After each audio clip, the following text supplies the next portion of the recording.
10 محرم کے دن ہر ایک امام حسین کے قدموں پہ قربان ہو رہا تھا، اور یہ منظر دیکھنے کے لیے تمام عالمین کے فرشتے کربلا کے میدان تک آ پہنچے۔ کبھی امام حسین سے زمین مخاطب ہو کے کہتی ہے کہ اے ہمارے آقا، ہمیں حکم دیں، ہم ابھی پھٹ جائیں اور اس پورے لشکر کو فنار کر دیں۔ تو کبھی آسمان چیخ کے کہتا ہے اے میرے حسین، ہمیں حکم دیں۔ تو کبھی زعفر جن مختلف جنات کے ساتھ دست ادب کو جوڑ کے کہتا ہے اے میرے مولا، مجھے حکم دیں کہ اس فوج یزید کو فنار کر دوں۔ امام حسین تمام انبیاء، اولیاء، فرشتوں اور جنات سے کہتے ہیں یہ صبر کا امتحان ہے، میرا اللہ میرا صبر آزمانا چاہتا ہے، اور میرے خون سے ہی اسلام کو زندگی ملے گی، کیونکہ میرے شہید ہونے کے بعد رہتی دنیا تک کسی بھی یزید کی یہ مجال نہ ہوگی کہ کوئی میرے نانا حضرت محمد مصطفیٰ صلی اللہ علیہ وآلہ وسلم کی شریعت کو جھوٹا کہے۔ بس سب مولا حسین کا امتحان دیکھ رہے ہیں۔ امام حسین علی اکبر کے سینے سے برچھی نکالتے ہیں تو کبھی اپنے 6 ماہ کا بچہ قربان کرتے ہیں۔ جب آپ کے ساتھ کوئی نہ رہا، آپ خیام میں آتے ہیں، بیویوں سے الوداع کہتے ہیں۔ امام سجاد کو وصیتیں کرتے ہیں کہ اسلام کے لیے ہر دکھ تکلیف کو برداشت کرنا، لیکن قدم قدم پہ اپنے نانا کی رسالت کی گواہی دیتے رہنا۔ بس جیسے ہی بیویوں سے الوداع کہہ کے زلجنا کو حکم دیتے ہیں کہ اے میرے گھوڑے، مجھے میدان میں لے کے چل، زلجنا آگے نہیں بڑھتا۔ امام حسین زلجنا کے قدموں میں دیکھتے ہیں کہ آپ کی بیٹی سکینہ زلجنا کے پیروں میں لپٹی ہوئی ہے۔ آپ اترتے ہیں، اپنی بیٹی سے فرماتے ہیں اے میری بیٹی سکینہ، اپنے بابا سے الوداع کہو۔ بی بی سکینہ فرماتی ہے بابا صبح سے لے کے اب تک جو میدان میں گیا وہ واپس نہیں آیا۔ امام حسین فرماتے ہیں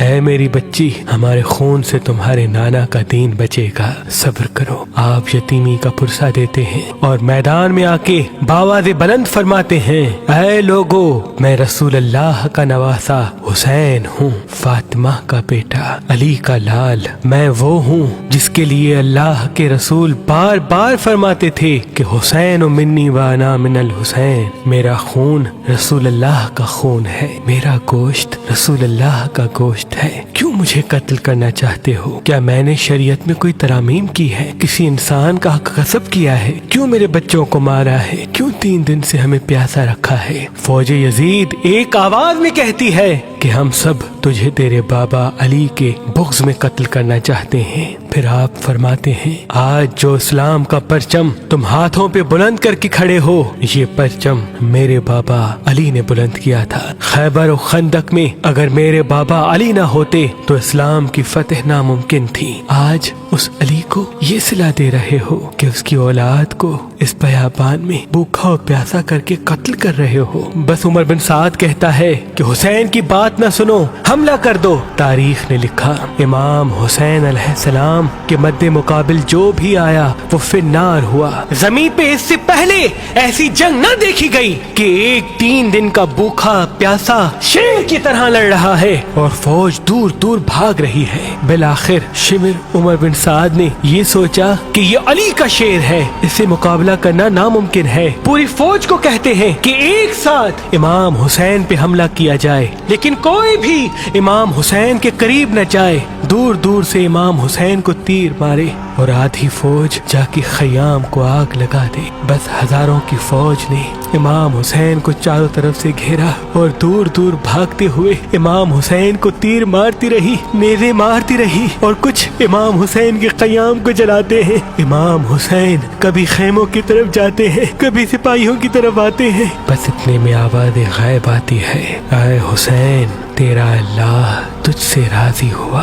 امام حسین تلوار کو روک لیتے ہیں۔ فوجی اشکیا جیسے ہی امام حسین کی رکی ہوئی تلوار دیکھتے ہیں تو وہ لوگ جو امام حسین کو دیکھ کے بھاگ گئے تھے وہ بھی قریب آنے لگتے ہیں، اور دور دور سے جس کے ہاتھوں میں جو چیز ہوتی ہے وہ امام حسین کی طرف پھینکنے لگتے ہیں۔ تاریخ نے لکھا جس کے پاس نیزے تھے وہ نیزہ مارنے لگا، جس کے پاس تیر تھے وہ تیر مارنے لگا، جس کے پاس تلواریں تھی وہ تلواریں مارنے لگا۔ جس کے پاس مارنے کے لیے کچھ نہ تھا وہ کربلا کی گرم زمین سے مٹی اٹھاتا اور امام حسین کی طرف پھینکتا۔ تاریخ نے لکھا آپ کے جسم پہ اتنے تیر تھے کہ آپ کا جسم مبارک دور سے نظر تک نہیں آ رہا تھا۔ آپ نے چاہا کہ آپ اللہ کے دربار میں سجدہ کریں۔ آپ اپنے آپ کو گھوڑے کی زین سے زمین کی طرف لے کے جاتے ہیں، لیکن آپ کے جسم مبارک پہ تیر اتنے تھے، نہ آپ زمین پہ تھے نہ گھوڑے کی زین پہ تھے، تیروں کے مسلح پہ تھے۔ یہ منظر تمام انبیاء دیکھ کے زارو قطار رو رہے تھے۔ بس جو بھی امام حسین کا سر کاٹنے کے لیے قریب آئے، امام حسین کے چہرے میں ان کو رسول اللہ کا چہرہ نظر آئے اور وہ چیخ کے دور چلا جائے۔ بس شمر نے کہا یہ کام مجھ سے ہونا ہے۔ بس شمر قریب آتا ہے، امام حسین کے سر سے امامہ اتارتا ہے، آپ کے بالوں میں ہاتھ ڈالتا ہے، چھری کو گلے پہ رکھتا ہے، پہلی ضرب چلاتا ہے۔ حضرت آدم علیہ السلام اللہ کے رسول سے فرماتے ہیں یا رسول اللہ آگے میں نہیں دیکھ سکتا۔ جیسے ہی دوسری ضرب چلتی ہے حضرت نوح علیہ السلام فرماتے ہیں یا رسول اللہ آگے میں نہیں دیکھ سکتا۔ جب تیسری ضرب چلتی ہے حضرت ابراہیم علیہ السلام فرماتے ہیں یا رسول اللہ میں نے تو اپنے بیٹے کی قربانی کے وقت ہی اپنی آنکھوں پہ پٹی باندھ لی تھی، آگے میں نہیں دیکھ سکتا۔ بس ضرب چلتی رہی۔ ایک وقت ایسا آیا اللہ کے رسول نے آنکھیں بند کی اور فرمایا اے علی اب آگے میں نہیں دیکھ سکتا۔ بس ایک وقت ایسا آیا کہ امام علی نے بھی آنکھیں بند کی اور بی بی فاطمہ سے فرمانے لگے اے فاطمہ آگے میں نہیں دیکھ سکتا، اب تو جان تیرا بیٹا جانے۔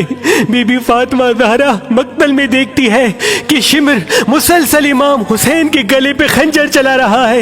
آپ قریب آتی ہے، دونوں ہاتھ امام حسین کی گردن پہ رکھتی ہے اور فرماتی ہے اے شمر نہ مار، میرے بچے کو نہ مار، میں نے چکیاں پیس کے اس کو پالا ہے، یہ تیرے رسول کا نواسا ہے۔ لیکن افسوس شمر مسلسل امام حسین کے گلے کو کاٹتا رہا۔ شمر دیکھے امام حسین کے مسلسل لب ہل رہے ہیں، سوچا کہ شاید حسین ہمیں بد دعا دے رہے ہوں گے۔ قریب آ کے جب سنتے ہیں تو امام حسین فرما رہے تھے اے اللہ میرے بچوں کی قربانی قبول کرنا، میرے عزیز و اقارب کی قربانی قبول کرنا۔ تیرا شکر ہے کہ تو نے اپنے محبوب کے اس نواسے حسین کو اس عظیم امتحان کے لیے چنا، میری قربانی قبول کرنا۔ تو عظیم ہے، تو اعلیٰ ہے، اگر میری 70 جانیں بھی ہوتی تو وہ بھی میں تیرے نام پہ تیرے اسلام پہ قربان کرتا۔ سلام ہو آل محمد پر،